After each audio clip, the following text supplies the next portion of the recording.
My name is Sandra Felix, and I was born in Belize City a long time ago. And to parents who were tailors, I remember as a child, as young as 7, 8 years old, I was always busy working with my mom on Saturdays, helping her with hemming dresses and putting buttons on. Of course, at that tender age, I wasn't very happy about doing all that. I wanted to be outside playing. My dad had a boat, and one of the most beautiful memories I remember is going down the Belize River on our way to Northern Lagoon, where we spent a few days swimming and really enjoying the beauty of Belize. I really enjoyed going to primary school, and because all my teachers were very caring. I remember when I was in Standard 6, Mrs. Gillett's English class, we had a project to do where each child had to present a paper on the different fishes of Belize, and I chose to talk about the barracuda.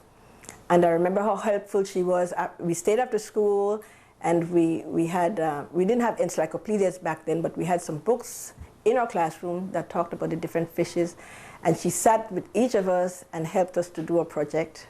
When we were finished doing the project, she edited it, and we rewrote it and presented it at an open day. I also remember my math teacher, who was my neighbor. When I was in primary school, at one point I lagged behind in math because I was skipped from Standard 2 to Standard 4. And my math teacher, Mrs. Strawn, spent a lot of time after school helping me to get caught up.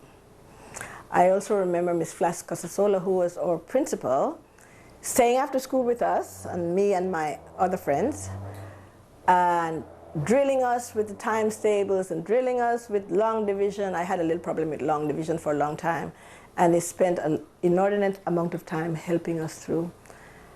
So much, the help was so important to us that when we took our scholarship exams, because back then we had a scholarship exams, I became the person who was, I passed first in the entire country of Belize.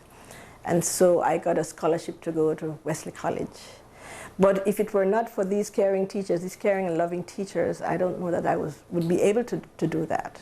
I heard stories about people going to the States and going to work and making loads of money. And so that was another very appealing idea at the time, because we were making a small amount in Belize. And so you were thinking, if you go to America, you'd make lots of money and then you would come back home. Well, we found out when we got there that in order to make lots of money, you had to have proper papers. And I didn't have proper papers. So, but as soon as I got proper papers, I decided that I was going to go to school, because that was my intention, going to school. After university is when I realized that I would like to come home to share what I learned in university and to give back what I'd achieved.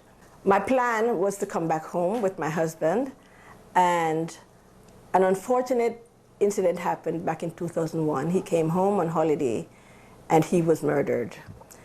And after he was murdered, I told myself I would never come back to Belize, not ever again, because it was so painful. But then, as the years rolled on, I realized that this was my plan. It was his plan too, for us to be here. But this was also my plan. And I had my family here, and I have things that I wanted to do here. And so gradually I changed my mind. I'm still settling in here in Belize, but I'm really at peace because my family's here, my old friends are here, we have a great time together, we're enjoying Belize, and we are also serving some of the people of Belize. And that makes me happiest, when I can serve, especially when I can serve the children of Belize. I look into the window of my mind, reflections of the fear